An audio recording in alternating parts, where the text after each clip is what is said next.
Let me be honest, probably before this video is over, some of you will consider me as an enemy.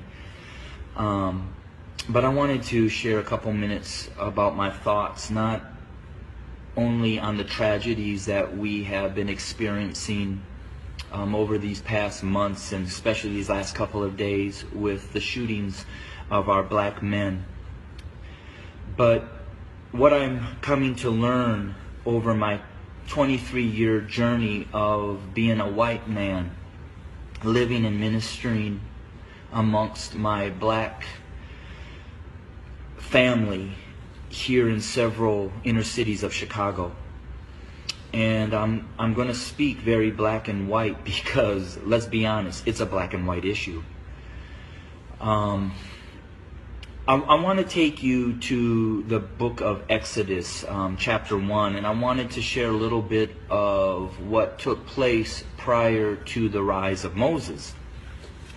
When I read that, it talked about that the Pharaoh became concerned and very fearful that the Hebrew slaves were growing in number and in power. So in order to maintain their oppression, he put upon them great labor. He put upon the Hebrew slaves cruelty to keep them down. However, they still grew.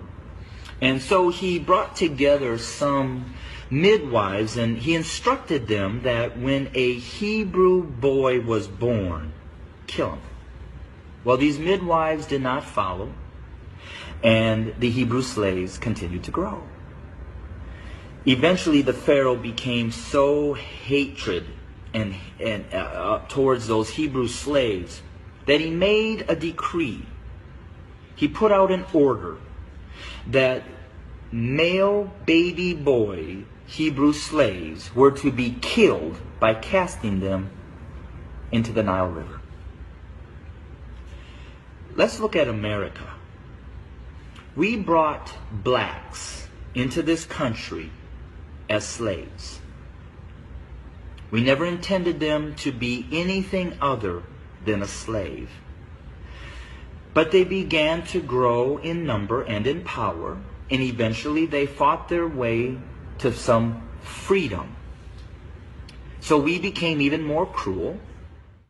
And to keep our black Americans down, we lynched. But yet they rose. So then we used the welfare system, the criminal justice system, to keep them down, to contain them, to destroy them. But yet they rose, and they're rising. Then we built prisons and jails to hold them. Yet they rose. And so now we are doing exactly what the Pharaoh did at the end, sending out a decree: kill them. So until we admit that when we wrote this Constitution that all men are created equal, that we never intended to include our black brothers and sisters, our nation may end up facing exactly what the Egyptians faced when they refused to let God's people go.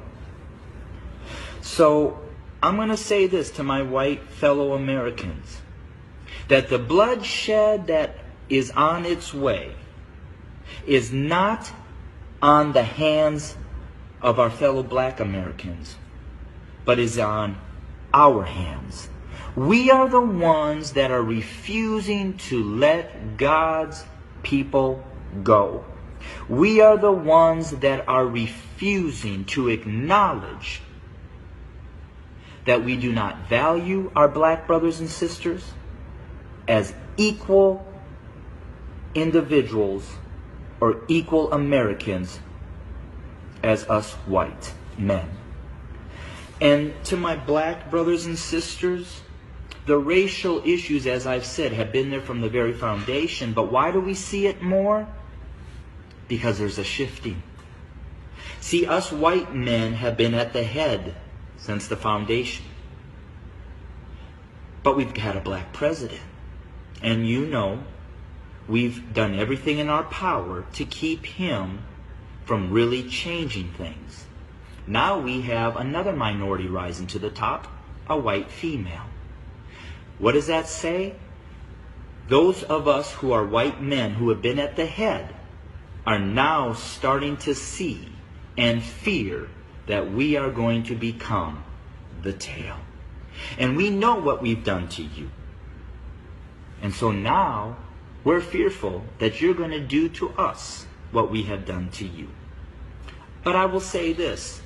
I've lived in a black community for 23 years. I've never been treated the way that this country has treated my black Americans. So I call out my white Americans to say we better heed, repent, acknowledge, and change. Because if we don't, I just want to again say this.